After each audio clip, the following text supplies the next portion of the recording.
Petition విచారణ వాయిదా పడింది మరొకసారి. సో ఎట్లా చూడాలి సార్ ఈ కేసుల్లో? విచారణ ఒకవైపున జరుగుతూ ఉంది, కస్టడీలో ఇప్పటికే విచారించారు, ఇంకా చాలా అంశాలకు సంబంధించి విచారణ జరుగుతూ ఉంది. మీ అబ్జర్వేషన్ ఏంటి సార్ ఈ కేసుల విషయంలో కావచ్చు, అలాగే ఆయన వేసిన బెయిల్ పిటిషన్ గురించి ఏం చెప్తారు? వీళ్ళు ఒక దళిత వర్గానికి చెందిన యువకుడిని కిడ్నాప్ చేయటం కూడా కాకుండా తను అంతకు ముందు ఫైల్ చేసిన ఒక పిటిషన్ ని అతనికి అంటే తనకి ఎగైనెస్ట్ గా అంటే బిల్కి వ్యతిరేకంగా తీసుకెళ్లి బలవంతంగా కోర్టులో ఉపసంహరించడం అనేది చిన్న నేరం కాదండి. ఆ తర్వాత కూడా అతన్ని కిడ్నాప్ చేసి తీసుకెళ్లి మరి వాళ్ళు ఏం చేయదలుచుకున్నారో తెలియదు, వాళ్ళ యొక్క ఉద్దేశాలు. ఆయన ఇంటికి తీసుకెళ్లారు, ఆ తర్వాత విజయవాడ కోర్టులో ప్రొడ్యూస్ చేసి ఆ ఫిర్యాదుని ఉపసంహరింపజేశారు బలవంతంగా. ఆ తర్వాత వెళ్ళి మళ్ళీ వైజాగ్ తీసుకెళ్లారు. ఈ కేసుకి సంబంధించి ఆయన బెయిల్ అడుగుతున్నాడు. బెయిల్ పిటిషన్ ని విచారించినటువంటి జడ్జి గారు ప్రాసిక్యూషన్ వాళ్ళ అభిప్రాయం అడిగాడు. ఒకవేళ కనుక ఈయనకి బెయిల్ ఇస్తే మీకేమిటి అభ్యంతరాలు ఏమన్నా ఉన్నాయా అని.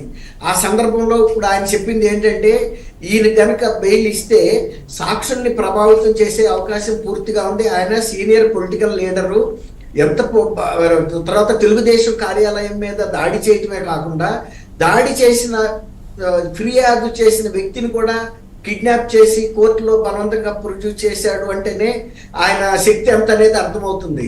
అదే కాకుండా ఈయన విదేశాలకు వెళ్ళిపోయే అవకాశం ఉందని కూడా అభ్యంతరం వ్యక్తం చేశారండి. ఇలాంటి రెండు తీవ్రమైన అభ్యంతరాలు వచ్చినప్పుడు ఎవరైనా న్యాయమూర్తి బెయిల్ ఇవ్వాలంటే ఆలోచిస్తారు. అందువల్ల దీని మీద ఇంకా సమగ్రంగా విచారించాలనే ఉద్దేశం మీద ఈ నెల 26కి వాయిదా వేశారండి.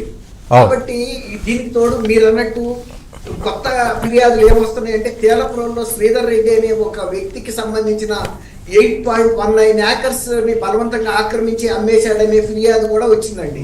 అది ఆత్పూర్ పోలీస్ స్టేషన్ లో రిపోర్ట్ అయింది. దాని మీద కోర్టులో ప్రొడ్యూస్ చేస్తే కూడా దాన్ని కూడా రిమాండ్ పంపారు. అవును, కేసెస్ ఉన్నాయి ఈయన మీద, వంశీ మీద.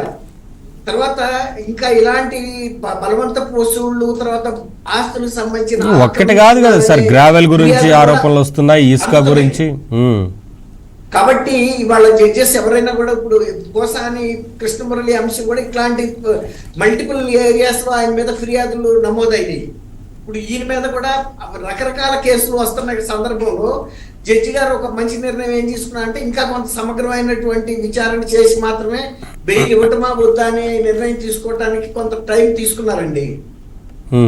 వంశీ గారికి సంబంధించి కూడా ఆయన నిన్న జడ్జి కూడా ఒక మంచి విషయం ఏమడిగాడంటే మీకు సంబంధించి ఏమన్నా జైల్లో ఫిర్యాదులు ఏమైనా ఉన్నాయా అంటే కూడా ఆయన ఏం చెప్పాడు, నాకు ఇనుప మంచం ఇచ్చారు పరిపోలేదు అన్నాడు.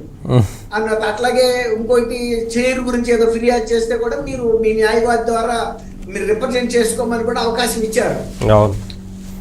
అది ఇప్పుడు గతంలోకి ఇప్పటికి ఉన్న తేడా ఏంటంటే చంద్రబాబు నాయుడు గారు లాంటి వ్యక్తి కూడా ఇంతకన్నా కనీస అవసరాలు ఇవ్వకుండా కూడా చాలా ఇబ్బంది పెట్టిన సందర్భం ఉంది.